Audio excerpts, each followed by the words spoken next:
In a quiet cave on the edge of a mountain, a man sat alone in the dark, wrestling with a question he could not silence.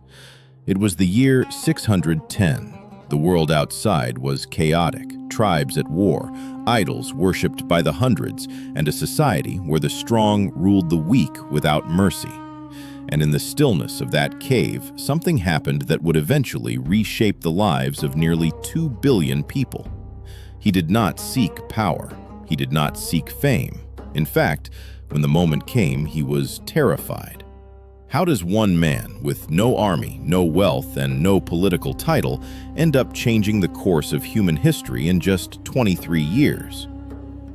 To understand that, we have to go back to a city built on trade routes and tribal pride, where a boy who would one day be called a prophet was simply trying to survive. But to understand why this story still matters today, we must first go back to the world he was born into. Mecca, in the late 6th century, was a city shaped by contradiction. It was a spiritual center, home to the Kaaba, a stone structure believed to have been built generations earlier as a place of worship. Yet by this time, it housed hundreds of idols, each representing a different tribal god. It was also a commercial hub, sitting along vital trade routes connecting Yemen to Syria, which brought wealth to a select few while leaving many others in poverty. Social structure in Mecca was built on tribal loyalty rather than shared morality. If your tribe was powerful, you were protected.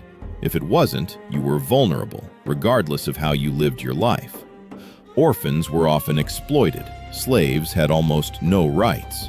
Baby girls in some communities were buried alive, seen as a source of shame rather than a blessing.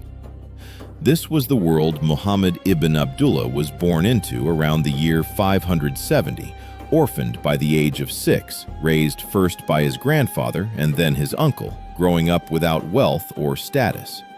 Yet even as a young man, he was known for something unusual in that environment: honesty.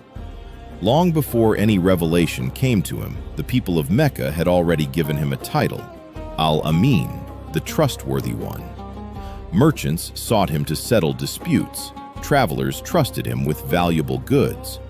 In a society often driven by greed and tribal rivalry, his reputation for integrity stood apart. By his 40s, Muhammad had developed a habit of retreating to a cave called Hira on the outskirts of Mecca to reflect in solitude. He was troubled by what he saw around him: the idol worship, the injustice, the emptiness of a society that had lost its moral center. It was during one of these retreats, according to Islamic tradition, that everything changed. An angel appeared to him, identified in Islamic belief as Gabriel, and commanded him, "Read." Muhammad, who was unable to read, replied that he could not. The command came again, and again he gave the same answer. On the third time, the angel released him and recited verses that would become the opening lines of the Quran, found in chapter 96. "Read in the name of your Lord who created man from a clinging substance." Muhammad returned home shaking, according to accounts preserved in the earliest biographical sources, uncertain of what had just happened to him. His wife, Khadija, a respected businesswoman who had employed him years earlier before eventually marrying him, comforted him and became the first person to believe in his message. To affirm that belief, she spoke the same simple declaration that would soon become the foundation of an entire faith. La ilaha illallah, Muhammadur Rasulullah. There is no God but Allah, and Muhammad is his messenger. It was, and remains today, the single sentence that separates disbelief from belief in Islam. A declaration so simple a child can say it, yet weighty enough to redefine a person's entire relationship with existence.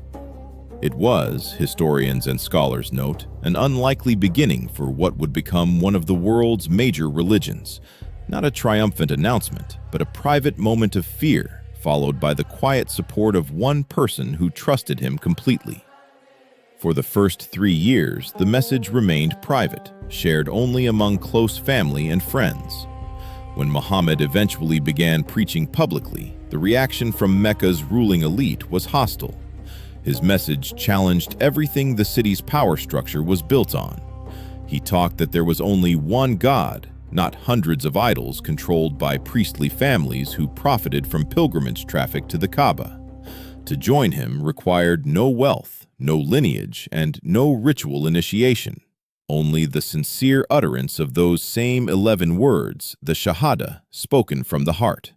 He talked that wealth did not determine a person's worth, and that the poor, the enslaved, and the orphaned deserved dignity.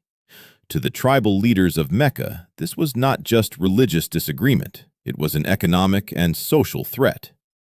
Persecution followed. Early converts, particularly those without powerful tribal protection, were tortured. One of the earliest converts, a former slave named Bilal ibn Rabah, was reportedly held down in the desert sun with a heavy stone on his chest, pressured to renounce his faith. He had already testified that there was no God but Allah, and that testimony was not something he was willing to trade for comfort. He refused, repeating a single word: Ahad. One. His endurance became one of the earliest symbols of conviction within the new community. For 13 years, Muhammad and his followers endured growing hostility in Mecca, including a boycott that cut off their access to trade and food for nearly 3 years. Then came a turning point that Islamic history refers to as the Hijrah, the migration. In the year 622, facing an assassination plot, Muhammad and his close companion, Abu Bakr, left Mecca under cover of night and traveled to a city then called Yathrib, later renamed Medina, roughly 200 miles away. This migration was not simply an escape. It marked the beginning of the first organized Muslim community, one built on a formal agreement between different tribes and religious groups, including Jewish clans already living in the city. Known as the Constitution of Medina, this document is often cited by historians as one of the earliest examples of a written framework for a pluralistic society, establishing mutual defense, religious tolerance, and shared civic responsibility among diverse groups. The years that followed were not peaceful. Mecca's leadership saw the growing Muslim community in Medina as a continued threat, leading to a series of conflicts, including the battles of Badr, Uhud, and the Trench. Each of these confrontations tested the resilience of the early Muslim community, often against numerically superior forces. Yet the movement continued to grow, not primarily through military conquest, but through the gradual spread of its message, alliances built on trust, and the personal example of its followers. By 630, just 8 years after being forced to flee, Muhammad returned to Mecca, not as a conqueror seeking revenge, but reportedly offering a general amnesty to those who had once persecuted him and his followers. The idols surrounding the Kaaba were removed, restoring it, according to Islamic belief, to its original purpose as a place of monotheistic worship. 2 years later, in 632, Muhammad passed away in Medina, having lived to see a message that began with a handful of believers grow into a community spanning much of the Arabian Peninsula. What makes this story remarkable is not simply the speed of its growth, but the nature of its foundation. In just over 2 decades, a society built on tribal division, economic exploitation, and idol worship had been reshaped around a framework of monotheism, legal accountability, and social responsibility, achieved primarily through conviction rather than coercion, according to the vast majority of early Islamic sources. Historians across different traditions continue to study and debate the finer details of this period, and some accounts, particularly around specific battles or interpersonal events, are understood differently across various schools of thought. But the core narrative of a reluctant prophet, a persecuted community, a pivotal migration, and an eventual transformation of Arabian society remains one of the most well-documented and widely accepted origin stories in religious history. Why does this matter now, nearly 14 centuries later? Because the story of Islam's beginning is fundamentally a story about resilience in the face of overwhelming odds. It is a reminder that meaningful change rarely begins with power or privilege. It often begins quietly, with conviction, patience, and the willingness to endure hardship for the sake of something believed to be true. For nearly 2 billion people today, this history is not a distant legend. It is a living framework that continues to shape prayer, ethics, law, and identity. That same sentence, spoken quietly by Khadija and endured for by Bilal under the desert sun, is still spoken today by every person who enters Islam, unchanged in the same words across 14 centuries.